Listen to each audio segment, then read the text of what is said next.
Hey guys, it's David here, and I'm back. For those of you who don't know, I just returned to the US after nearly 5 months of studying abroad based in London. And I had so many experiences over there, and what I was able to share with you guys was limited during that time, so I feel like there's no better way to welcome you back than to tell you basically what I've been up to for the past 5 months. Inevitably, this is gonna be a lot of stories. It's probably gonna turn out a pretty long video, but I don't want to shortchange any of you guys who are really interested in what I've been up to. If you're more interested in what lies ahead for this channel, I'm gonna talk about that at the end of the video, so you can click my face right now if you just want to skip to that part, if you don't care about my gallivanting around Europe. But if you're interested in my travels and you have a second, grab yourself like a cup of hot cocoa or a bag of popcorn and let's have some winter story time. Supplemented with photos and videos, of course, because I took plenty that I did not share on social media. So when I first landed in Europe, I landed in London, and this was actually all captured in a month of daily vlogs that I did through August. If for any reason you missed these daily vlogs and you're interested, I can link them here. It's me going through Edinburgh for the Fringe Festival, traveling around the UK with a bunch of wonderful smiley YouTuber faces. I'm gonna skip that part of the trip just for the sake of time, and since I've already shared it with you, and I'm going to start at the beginning of school when my YouTubing sort of slowed down. The first day of school was our move-in day for the student flats, which were located in Camden Town. Fantastic location. If you live in London, you know, it's like centrally located,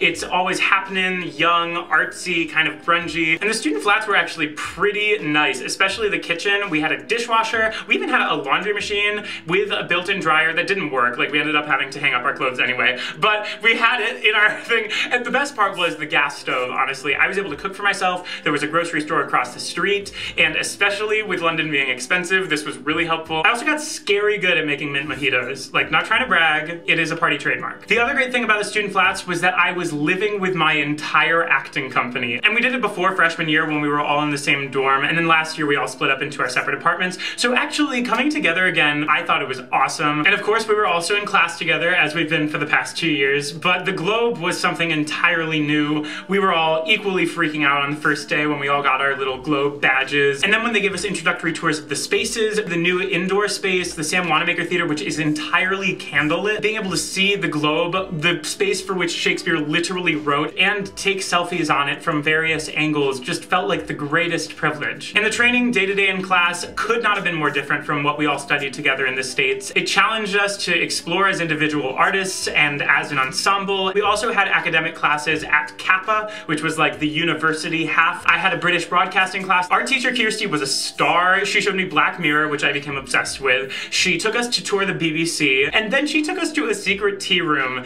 and we had all these little fairy cakes and all these different kinds of tea. It was fantastic. Kirsty, if you're watching, I'm your biggest fan. Outside of the classroom, I hung out with my company members a lot. We saw a lot of theater in London. We went out. Following my downright obsession with RuPaul's Drag Race after the month of August, I got to see a ton of the queens perform live at the Black Cap in Camden. I was literally able to walk there from my apartment, and frequently on Thursday nights you will find a RuPaul's drag queen performing there for not that expensive. So if you live in London and you like RuPaul's, shout out to Black Cap. Also on the topic of going out, I developed a personal vendetta against the club management company GAY.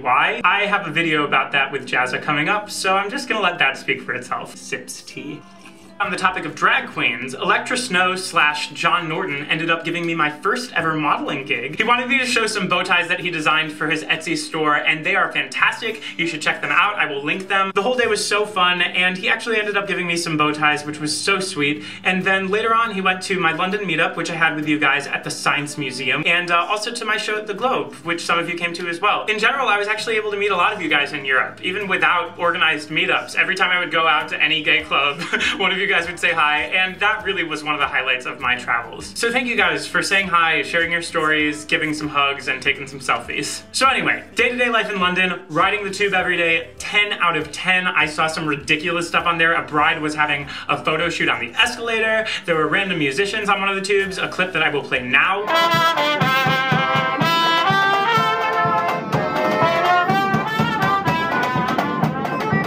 I also spent my tube time drowning in new music. I listen to a new album like every week, I think. Thank God for Spotify Prime. Not a sponsor, but I wish. I also worked hard at continuing progress in my latest 3DS obsessions, namely Super Smash Bros., Pokemon X, which I still haven't beat, and Zelda: A Link Between Worlds. And also, outside of class, outside of London, I pushed myself to travel a lot. We had 3-day weekends. Travel within Europe is relatively cheap. I had no excuse. My first trip of this school semester was actually within the UK. I went to Manchester, which I had visited earlier in August, to visit my friend Chris, who helped me put together my little Ariana Grande music video. And after having not posted for a while, it was good to just try and focus on one project, make it really good, and then share it. I ended up taking my first weekend trip to Barcelona with my friend Megan. We saw Park Güell. I'm going to inevitably end up messing up some of these pronunciations. If you want to call me on it in the comments, feel free, enlighten me, educate me. The park was beautiful. We also saw La Sagrada Familia, which was like my favorite thing in Barcelona, being inside especially,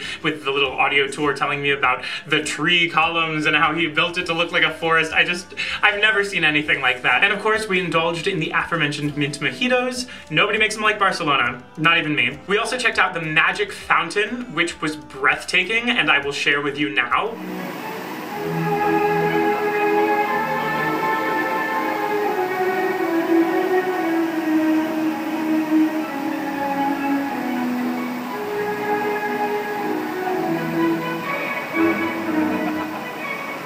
After that weekend trip to Barcelona, the next time I traveled was during our 10-day break, which we had in the middle of our semester. I took 2 trips during this break, the first being a trip to Amsterdam with my friend Amber, and this trip was amazing. It led to me visiting the city 2 more times. It made Amsterdam my favorite city. Amber and I just had a blast.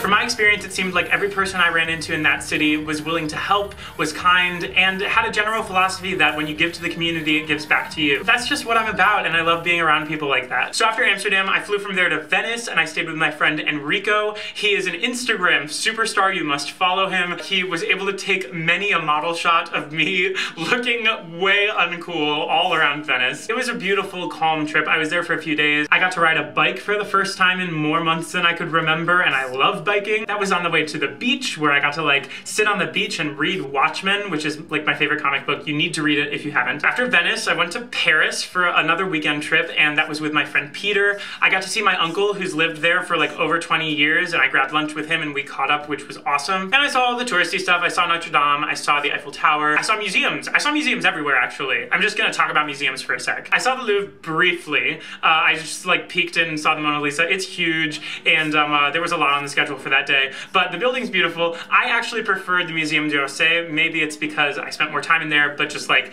the architecture and the art there, every painting, every sculpture completely pulled my attention. On the first Amsterdam trip, Amber and I went to the Van Gogh Museum and both totally freaked out. She's a visual artist and I am an appreciator of visual art. His use of light, the use of color, you can't beat seeing Van Gogh's work in person. And on the second trip we took, we went to the Jewish History Museum. My dad would be very proud. And you know, it was actually really humbling and inspiring to see photography and art all made by people from this part of my family background. And of course, I took advantage of London's amazing opportunity to see all museums in the city for free. If you live in London or you visit, there's no reason you shouldn't have seen like every museum because they're all amazing. I saw the V&A, which was incredible. Lots of like historical clothing and furniture. It also had one of my favorite exhibits in all of London on disobedient objects, and there were actually remnants from protests, art all created to make a statement. Plus there was stuff from the LGBT movement, which is always good to see. I went to the Natural History Museum, which is a gorgeous building and it has amazing exhibits, especially the exhibit on the human body. Being able to spend an afternoon like learning about all of the stuff we can do. It was good to spend some time in an educational museum. And I also saw the National British Museum with my family who visited me. Segue! End of November, we had our final performance on the Globe stage, audience of family and friends. It was great to finally share the show after loving it in the rehearsals leading up to the final performance. And my whole family, both of my parents and my older brother, ended up flying across the ocean to come see me in a little play, which meant the world to me. They were in London for 10 days. I showed them around the city, which by then I knew pretty well. We took plenty of silly pictures together. We went out to dinner. They met Jazza. It was just amazing that they all came and for us all to be on vacation together. And then before we knew it, it was the last day and we were all moving out of the student flats. And since I elected to stay in London a few weeks after the end of school, I ended up moving back in with Jazza, who was so fantastic for accommodating me. Thank you, Jazza. I do not know how I can repay you, but I acknowledge that I am indebted to you. My last few weeks in London was kind of random. James, who worked for this company called Flying by Foy, took me into their studios and made me fly. I will insert a very cheesy and embarrassing clip now. So if you care to find me, look to the western sky.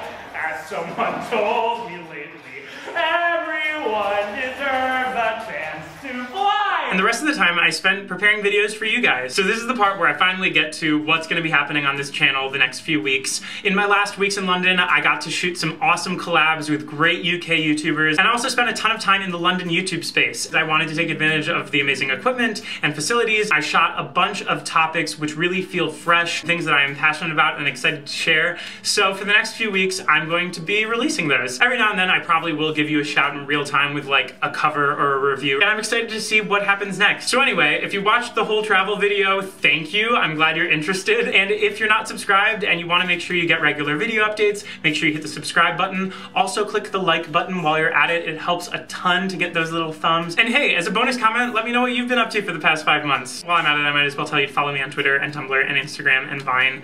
I think I'm done with the self-promo now. I thank you guys for putting up with me and for watching, and I will see you very soon. Okay, bye!